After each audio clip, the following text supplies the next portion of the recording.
What's up, guys? Roto1, Mike Alexander here. Take two on the UFC 232 key decisions. Had an audio issue on the last one. Let's see if I can hammer it out here and get you some sound. So kicking off at the top, give you my 2 cents real quick on the Jon Jones situation. Multiple tests with a PED metabolite in his system in the last few months. More and more info is just coming out that is not looking good. So in my opinion, Jones is not a clean fighter. He probably hasn't been a clean fighter for the last few months. That's on him. That's a crap situation. He put a lot of people through some misery this week. Fans who had plans, other fighters. It is what it is, though. This card without Jon Jones, Alexander Gustafsson, is a mediocre card. It's their end of year card. They want it to be big. I get why they're trying to make it happen. And all the fighters who've had to jump through the hoops, they do benefit from this being a bigger card. You know, they're going to do double the pay-per-view buys that they would have with no Jon Jones on the card. So, you know, lesser of two evils, I suppose. Let's get to the fight. Jones Gustafsson 2. This was one of the all-time great fights in the UFC. I remember watching that fight and just thinking, man, this is like a top 5 fight in UFC history, and it's held up. You know, both guys took a ridiculous amount of punishment. Neither one wanted to lose that fight.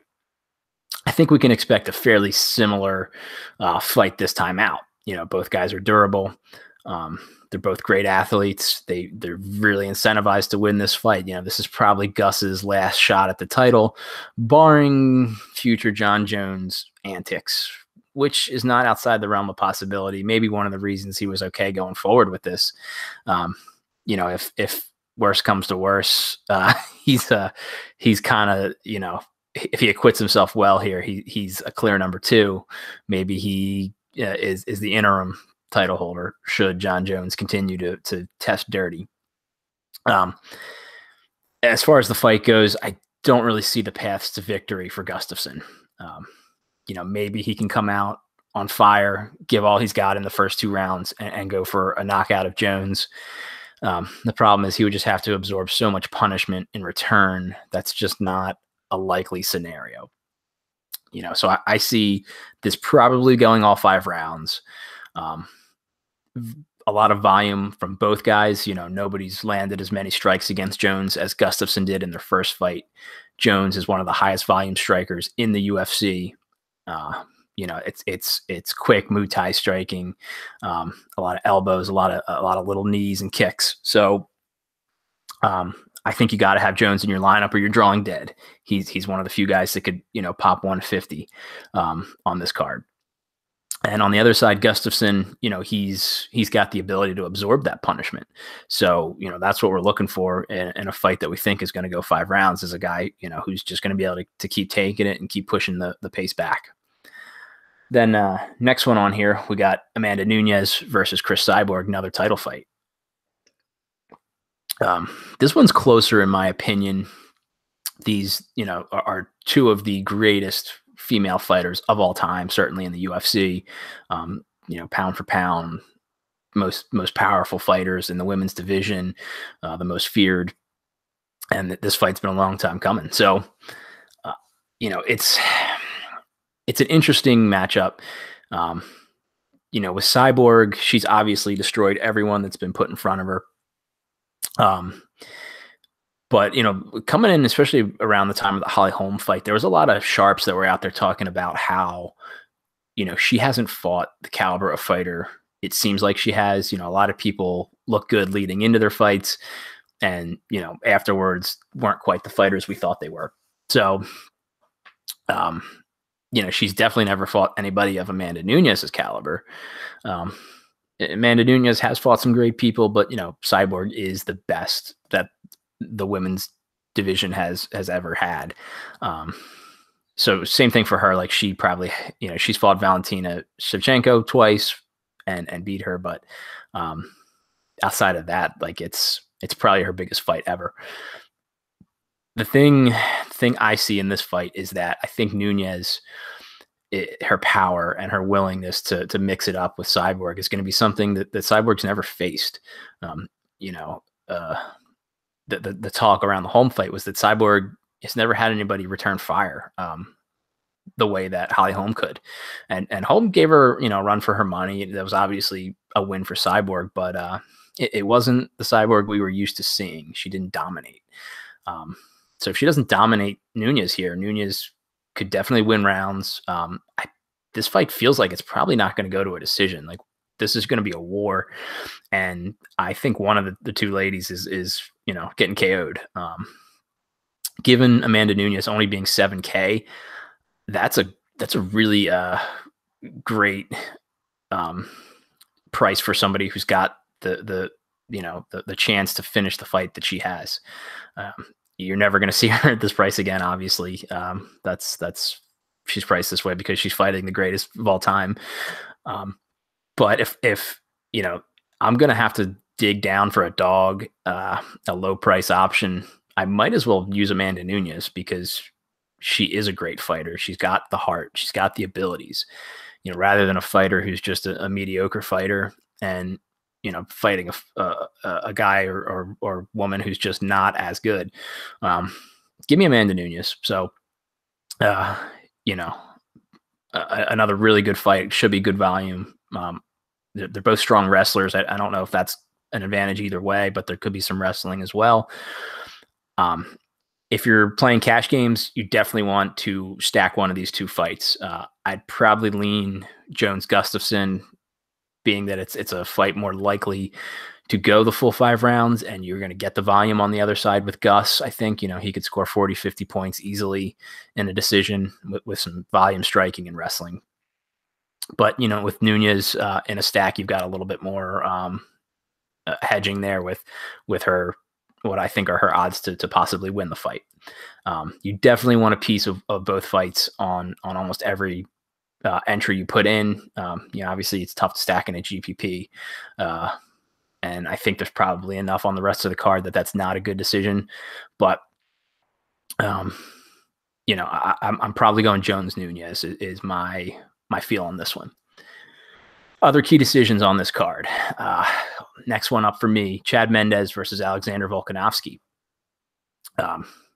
This is an interesting one. Volk has been on a tear through the UFC. Everybody they've put in front of him, he is just decimated. He's a bulldog. He's big, he's strong, hits hard for the division. Other side, Chad Mendes is an all-time great in the division. The only people he has lost to have been champions, pretty much. Aldo, McGregor, he's back off of the multi-year layoff from the drug suspension, came out and starched Miles Jury. I don't know that is the performance that people are making it out to be. Jury's not an aggressive fighter. You get him in trouble. That is the game plan to finish Miles Jury. Just, if you get him in trouble, smother him. And that's exactly what Mendes did, so credit for that. But I'm not 100% sure Mendes is, Chad Money Mendes from 3 years ago when he was just a machine. I think he's still a good fighter, but this is more even than the pricing, in my opinion. Volk down in the 7K, in the 7,000s is a really good option. I think that, the winner of this fight is going to score really well. The winner's probably going to put up 100 points with some wrestling. Volkanovski, I know his stats aren't great for his defensive wrestling, but in the UFC, he's fought recently a couple guys who depend on their wrestling. Jeremy Kennedy, not a great UFC fighter, but a guy that wrestling is the base of his offense, and got 0 takedowns, mostly because Volk had him on his back the whole time. And then, fought Darren Elkins last time out, and rolled Elkins pretty well.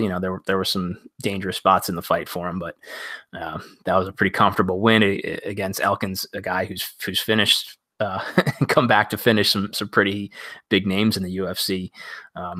Elkins only took him down once. So, I'm not super worried about Mendes and being an elite wrestler here for Volkanovski. I do think the winner is going to have like I said, good output either way with the wrestling or striking. Mendes is probably more wrestling with some striking. Volkanovski would be striking with some wrestling. But lean is Volk for me. Next one up, you got Ilir Latifi versus Corey Anderson. Big question here is, will Corey Anderson's chin hold up? Ilir Latifi, good wrestler. Both guys are good wrestlers here. Latifi's basically the Thing from the Fantastic Four. He's just stout and made of rock, and he's going to wing punches at you. I think that's probably the way this fight goes, is in the first 2 rounds, Anderson's going to get in trouble, get clipped, and it's probably going to be the end of the fight. If not Anderson, if his chin holds up, he could outwork Latifi to a decision. But I think a lot of people are on Latifi, and that's probably the way to go. Good shot at a solid score here. But again, high ownership.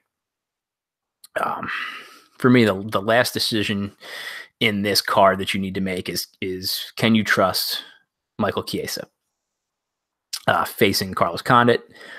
Condit is a shell of himself. Just the wars he's been through have left him decimated. He had retired, came out of retirement, has not looked good since. Neil Magny just threw him around like a rag doll. Alex Oliveira took him down and submitted him. That doesn't bode well. The only hang up here is that both guys' strengths are the other guy's weaknesses. With Condit, he's got very poor takedown defense. I think 37% takedown defense. That's barely serviceable in the UFC. Chiesa is going to look to wrestle and submit him. Condit is going to have trouble with that. The other side, though, you've got Chiesa is easily hit. He's coming up a weight class here. So he's losing that size advantage that he used to have. The reach isn't going to be the same for him. Maybe it's harder to get his wrestling off. If he starts getting hit, it could be a rough night for Chiesa too. I don't see that happening. I think Chiesa probably is just going to, go straight to the wrestling, do his thing, get a submission in the first or second round. Should have some takedowns, some grappling with advances, and a decent submission with a shot at 100+ points. Given that Latifi is 8,900 and Chiesa is 9K, not many people are going to be on Chiesa. So I think Chiesa makes a really nice tournament option, especially if you're rolling out multiple lineups. There's some risk there that I'm more comfortable with more lineups and Chiesa in some of them. But we're looking for people who can score 100+ points and 5 or 6 of them. I think Chiesa is one of the few that can do that. And your ownership on him is going to be fairly reduced because of Condit's name. People are going to see Carlos Condit, and they're going to go get him. He's a cheap option. It's okay. This works. There's no other paydowns I like. Let me plug Condit in. So that should work to your advantage, in my opinion. And then the last thing is, there's some fights on the prelims, some really close pricing in the 8K range that you need to check out. I don't have a great read on either of those fights, but dig in on those because they're definitely getting overlooked with all the names on this card. If any of those guys come away with a strong victory, that'll definitely be a spot that you're going to get huge leverage on because they're going to go low owned. That's what I got, guys. Good luck tonight. Enjoy the fights, and may the sports be with you.